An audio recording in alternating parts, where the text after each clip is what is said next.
걸어서 10초 컷. 편세권에서 일하는 교양만두 팀원들. 편의점을 하루에도 수십 번은 더 들락날락대면서 신상 간식은 죄다 섭렵하고 도시락도 싹 쓸어오는데요. 중고거래할 일이 있으면 편의점에서 택배를 보내고 현금이 필요해도 편의점 ATM에서 돈을 뽑죠. 이렇게 다양한 걸 할 수 있는 편의점은 언제 어디서 시작됐을까요? 오늘의 교양만두는 편의점에 대한 이야기입니다.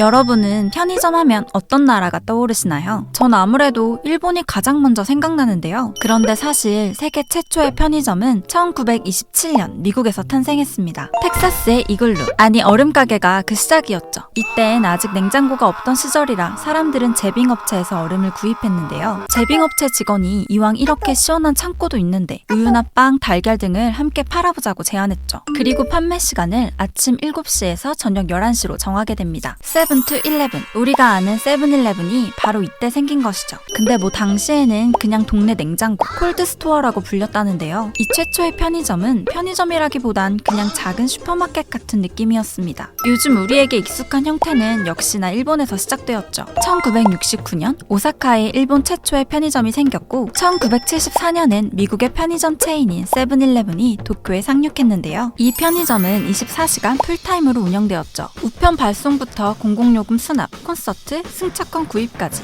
모두 편의점에서 할 수 있었습니다. 편의점을 애용하는 일본인이 얼마나 많았으면 나중에는 미국의 세븐일레븐을 일본 기업에서 전량 인수해버릴 정도였죠. 일본에서 편의점 시장이 폭발적으로 커질 수 있었던 건 80년대 초 포스기기가 도입됐기 때문인데요. 포스기는 상품 바코드를 인식할 수 있을 뿐 아니라 구매 고객의 성별과 연령대 등도 입력이 가능했거든요. 언제 어디서 누가 무엇을 얼마나 구입했는지 종합적인 데이터를 모을 수 있었죠. 이 데이터를 토대로 매장별 상품을 다르게 취급하면서 매출을 최대치로 끌어올릴 수 있었습니다.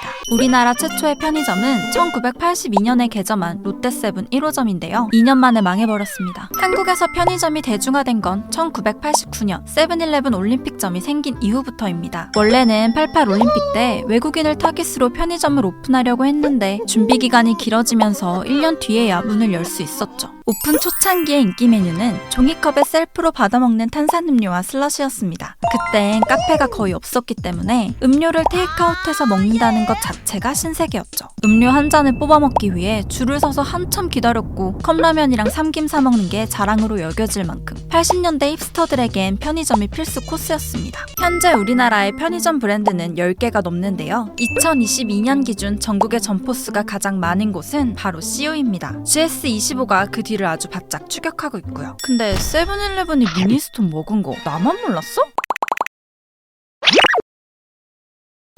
편의점 하면 떠오르는 대표적인 음식 역시 삼각김밥인데요. 1978년 일본 세븐일레븐에서 편의점 최초로 삼각김밥을 출시했습니다. 특유의 포장 기법은 담백각 필름 포장에서 아이디어를 얻었다고 하죠. 삼각김밥은 90년대 초 우리나라에도 전파되지만 인기 대폭망. 따뜻한 밥과 국을 주는 정식도 3,000원이면 먹는데 차가워 빠진 주먹밥 주제에 1,000원씩이나 했고 재료의 퀄리티도 너무 구려서 아무도 안 사 먹었던 거죠. 한국인의 입맛에 맞고 가격도 700원으로 다운한 삼각김밥이 나온 건 2001년. 세븐일레븐은 2억 원의 거금을 들여 삼각김밥 최초 TV 광고를 때렸고 삼각김밥은 2002년 월드컵을 기점으로 미친 듯이 팔려나가기 시작합니다. 그렇게 삼김은 편의점의 대표 얼굴이 되었죠. 그나저나 삼각김밥은 왜 삼각형일까요? 일본의 오니기리에서 착안한 제품이라 원래 삼각형일 수밖에 없다는 의견도 있는데요. 같은 양의 쌀로 제품을 만들었을 때 삼각형이 시각적으로 제일 커 보이기 때문이라고 합니다. 게다가 운송과 진열도 편리하고 삼각형의 모서리 각도는 입에 묻히지 않고 먹기에도 가장 좋은 형태죠. 요새엔 편의점 도시락 종류도 상당히 다양한데요. 지금과 비슷한 형태의 도시락이 나온 건 1994년 제육볶음 도시락과 불고기 도시락이었습니다. 이 도시락들의 가격은 2,000원이었는데요. 당시 중국집 짜장면 한 그릇 가격과 비슷했기 때문에 사람들은 잘 사 먹지 않았다고 합니다. 그러다 2010년 해자 도시락의 혜성 같은 등장으로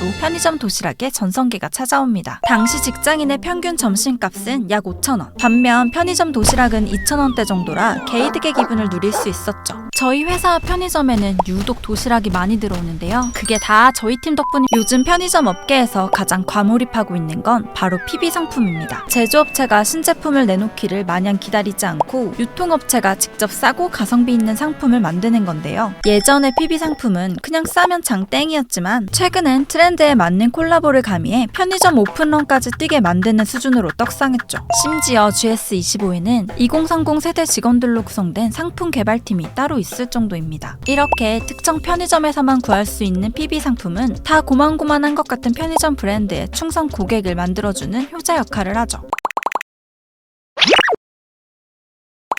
저희 교양만두 팀원들 중에도 3명이 편의점 알바를 한 경험이 있는데요. 만두는 알바를 하고 있을 때마다 아빠가 일부러 담배를 사러 와서 개킥마다. 통계에 따르면 편의점 알바생 92%가 손님 때문에 고생한 경험이 있다는데요. 여기서 알아보는 진상 손님 베스트 5. 5위, 편의점 쓰레기통에 개인 쓰레기를 버리러 오는 손님. 4위, 비닐봉지 무료로 달라고 떼쓰는 손님. 3위, 진열 상품을 뒤적뒤적 들춰보며 어지르는 손님. 2위, 라면이나 맥주 등을 먹은 뒤 정리 안 하고 가는 손님. 대망의 1위는 돈이나 카드를 뿌리는 손님이라고 합니다. 심지어 이 정도는 양반이라고 생각하게 만드는 순위권에 미친 빌런들도 많습니다. 술 취해서 편의점에서 자는 손님, 돈 대신 다른 걸로 물물 교환하자는 손님, 외국 돈인가? 게임용 가짜 돈 내는 손님 등 진짜 이따위로 굴면 나도 카드를 확 던져. 참고로 이런 손님도 있습니다. 편의점 안을 샅샅이 훑고 다니거나 질문봇에 빙의해서 관심을 보이는 사람들. 사실은 편의점 본사에서 나온 직원일 수 있는데요. 매뉴얼대로 착실하게 근무 중인지 체크하는 거죠. 추가로 물건은 잘 진열되어 있는지, 매장은 청결한지 등 쭉 스캔한다고 하니 점장과 알바생은 늘 성실히 근무해야겠죠? 편의점 알바 출신 원희가 추가로 푸는 썰. 계산을 하려는데 직원이 갑자기 날 유심히 보는 것 같다? 님한테 관심 있는 거 아니고요. 코스기에 있는 연령 성별 버튼을 누르려고 그러는 겁니다. 이거 제대로 안 누르면 계산으로 안 넘어갑니다. 여러분은 오늘 편의점에서 뭘 사셨나요? 저희는 니값 하러 만두나 사 먹으러 가야겠습니다. 감사합니다. 교양만두였습니다.